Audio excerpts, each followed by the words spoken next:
Era comienzos del año 1852 y Jaime White y su esposa Elena estaban en una de sus giras misioneras a lo largo de la costa este de los Estados Unidos.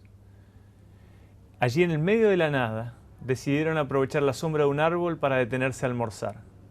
Después de hacerlo, Jaime White tomó su pluma, tinta, un papel y comenzó a escribir lo que luego serían las primeras 4 lecciones de la escuela sabática que fueron publicadas en agosto de ese mismo año en El Instructor de la Juventud, una publicación que se lanzó junto con esas primeras 4 lecciones.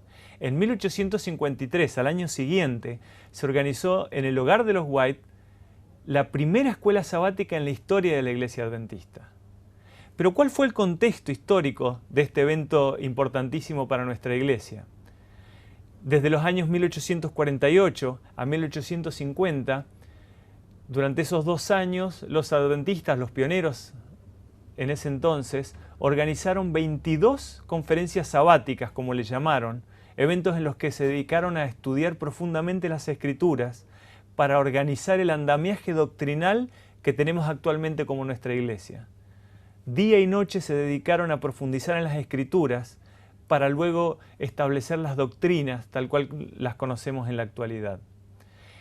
En 1852 y 1853, cuando se organizó la escuela sabática, la Iglesia Adventista, ahora los pioneros, estaban en un programa de promocionar, publicar y predicar a todos lados esas doctrinas que recién habían descubierto. Y la escuela sabática fue una de las herramientas principales que ellos utilizaron para este fin.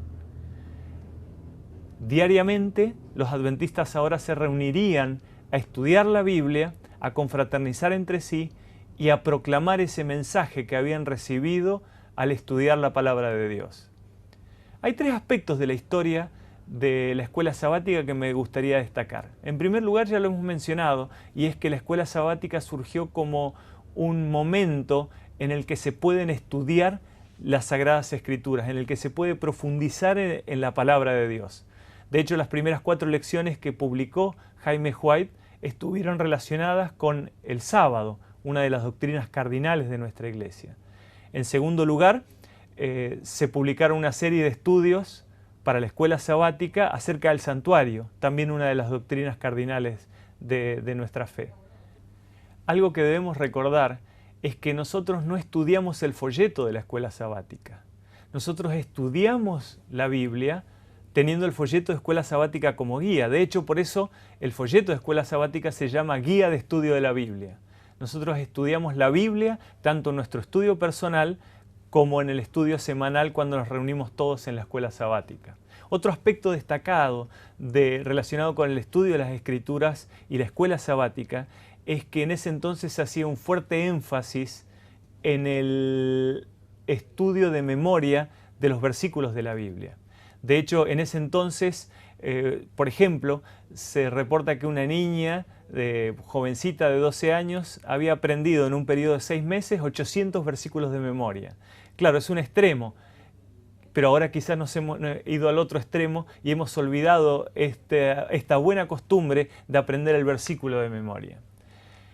El segundo aspecto que me gustaría destacar de la historia de nuestra Iglesia en relación con la historia de la escuela sabática es que la escuela sabática desde sus comienzos fue un fuerte apoyo para la misión. Allí a mediados de la década de 1880, en 1885, las primeras escuelas sabáticas de California se organizaron entre sí para enviar sus ofrendas a la naciente Unión Australiana de la Iglesia Adventista. Esos fueron los comienzos. Ya en 1887 la Iglesia Mundial, la Asociación General, organizó para que todas las ofrendas de la escuela sabática fueran enviadas a África para organizar la primera sede misionera de nuestra Iglesia allí en el continente africano. Algo destacable es, por ejemplo, la compra del barco Pitcairn, uno de los barcos que fue enviado a las Polinesias francesas, las islas Fiji y toda esa serie de islas allí del Pacífico. Juntaron en una sola ofrenda los primeros pioneros $19.000, el equivalente a quizás $500.000 en la actualidad, para comprar este barco misionero que fue el primero en ser enviado a esas islas. Nosotros en la actualidad también tenemos el privilegio de seguir contribuyendo a las misiones y al avance de la obra en otros lugares. Pero el tercer aspecto, que dejé para el último porque me parece el más importante, y es que desde el mismo comienzo la escuela sabática fue una herramienta misionera para alcanzar a las personas para Cristo. De hecho, Elena de White, al hablar acerca de la escuela sabática, mencionó la importancia que tiene para la actividad misionera. En Consejos para la Iglesia, la página 480, ella dijo: el objeto de la obra de la escuela sabática debe ser cosechar almas. Y en Consejos para la obra de la escuela sabática, ella dijo: la escuela sabática, si es bien dirigida, es uno de los grandes instrumentos de Dios para traer las almas al conocimiento de la verdad. Muy temprano en la historia de la escuela sabática se organizó el programa de escuelas sabáticas filiales. Organizar una escuela sabática en lugares todavía no penetrados por el Evangelio como comienzo de una iglesia adventista allí en ese lugar.